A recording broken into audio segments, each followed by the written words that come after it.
ഇഷ്ടം ഉണ്ട്. പക്ഷേ ഇയാൾക്ക് എന്തോ നിങ്ങളുടെ അടുത്ത് നിന്ന് കിട്ടാനാണ്. ഒന്നെങ്കിൽ നിങ്ങൾ വിഷമിക്കണം എന്നൊരു മൈൻഡായിരിക്കും നിങ്ങൾ വഴക്കിട്ടതിൻ്റെ. അതല്ലെങ്കിൽ അയാൾ നിങ്ങളോട് എന്തെങ്കിലും ആവശ്യപ്പെട്ടിട്ടുണ്ട്, അത് നിങ്ങൾ കൊടുക്കാൻ തയ്യാറായിട്ടില്ല. അതല്ല എങ്കിൽ എന്തെങ്കിലും ഒരു കാര്യം ചെയ്യണമെന്ന് പറഞ്ഞിട്ടുണ്ടാവും. അയാൾ എന്തോ ആവശ്യപ്പെട്ടിട്ടുണ്ട് നിങ്ങൾ, പക്ഷെ നിങ്ങൾ അതിനെ സമ്മതിച്ചിട്ട് കൊടുത്തിട്ടുണ്ടാവില്ല. അപ്പം അതിൻ്റെ ആ ഒരു എനർജിയുടെ കിടപ്പുണ്ട്. അപ്പം അത് നിങ്ങൾ എപ്പോഴാണോ സമ്മതിക്കുന്നത്, അതല്ലെങ്കിൽ എപ്പോഴാണോ നിങ്ങളത് ഓക്കെ പറയുന്നത്, അതുവരെ ഈ ഒരു വ്യക്തി ഇങ്ങനെയൊക്കെ കാണിച്ചുകൊണ്ടിരിക്കും. അതല്ലെങ്കിൽ അയാൾക്ക് നിങ്ങളെ കോണ്ടാക്ട് ചെയ്യാം, പക്ഷെ അത് അയാൾ കൂടെ വിചാരിക്കണം. പക്ഷെ അത് കുറച്ച് ടൈം എടുക്കും.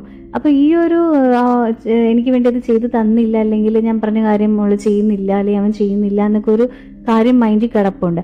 അപ്പം അതുകൊണ്ട് ആ ഒരു വാശിപ്പുറത്താണ് ഈ ഒരു പേഴ്സൺ ഇങ്ങനെയൊക്കെ കാണിക്കുന്നത്.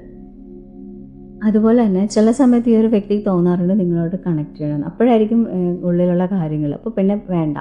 അപ്പോൾ വിളിക്കേണ്ട എന്നൊരു ഫീലിംഗ് ആ ഒരു വ്യക്തിയുടെ മനസ്സിൽ തന്നെയുണ്ട്. പക്ഷെ വാശി, അതാണ് മെയിൻ കാര്യം എന്ന് പറയുന്നത്. നിങ്ങൾ ചെയ്തത്, അല്ലെങ്കിൽ നിങ്ങളിപ്പോൾ എന്തൊക്കെ സോറി പറഞ്ഞാലും അതൊന്നും അയാൾ ഓക്കെ ആണ്. പക്ഷേ നിങ്ങളുടെ അടുത്തൊരു ജാടയിട്ട് നിൽക്കുക എന്നൊക്കെ നമ്മൾ പറയുന്ന പോലെ ആ ഒരു മൈൻഡിലാണ് ഇപ്പോൾ ആ ഒരു വ്യക്തി നിൽക്കുന്നത്.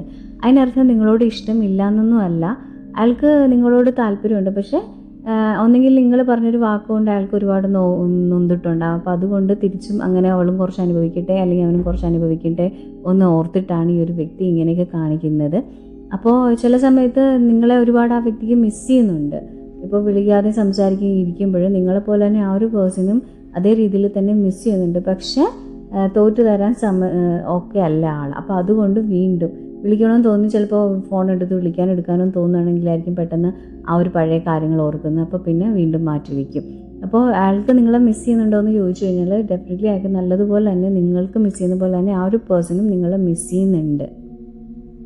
അപ്പോൾ യൂണിവേഴ്സ് പറയുന്നത് വെച്ചാൽ ഈ ഒരു വ്യക്തിക്ക് കുറച്ച് ടൈം എടുത്തിട്ടാണെങ്കിലും ഈ ഒരു വ്യക്തിക്ക് മനസ്സിലാകും ഈ ഒരു വ്യക്തി നിങ്ങൾ തമ്മിൽ ഉള്ള ആ ഒരു വഴക്കും കാര്യങ്ങളും ഒക്കെ മാറ്റി നിങ്ങളിലേക്ക് തന്നെ തിരിച്ചു വരും.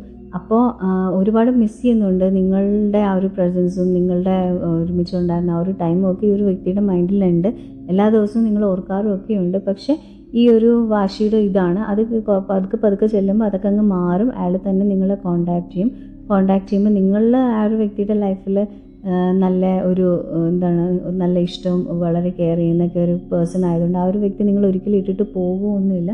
ആ ഒരു പേഴ്സണ് നിങ്ങളോട് വളരെ ഡെപ്തിൽ തന്നെ ഇഷ്ടമുണ്ട്. പക്ഷേ ഇപ്പോൾ ഒരു കമ്മ്യൂണിക്കേഷൻ ഇല്ല എന്നും പറഞ്ഞുകൊണ്ട് ആ ഒരു വ്യക്തി നിങ്ങൾ മറന്നിട്ടൊന്നുമില്ല. ഇപ്പോൾ പാസ്റ്റിൽ നടക്കുന്ന കാര്യങ്ങളെയൊക്കെ പറ്റി ഇപ്പോൾ കുറച്ചൊക്കെ ഒരു തിരിച്ചറിവൊക്കെ വന്നിട്ടുണ്ട്. അപ്പോൾ ആദ്യം എങ്ങനെ എത്രയും ദേഷ്യത്തിലായിരുന്നു നിന്ന് ഇപ്പോൾ അതിൽ നിന്നൊക്കെ ഒരുപാട് കുറച്ചൊക്കെ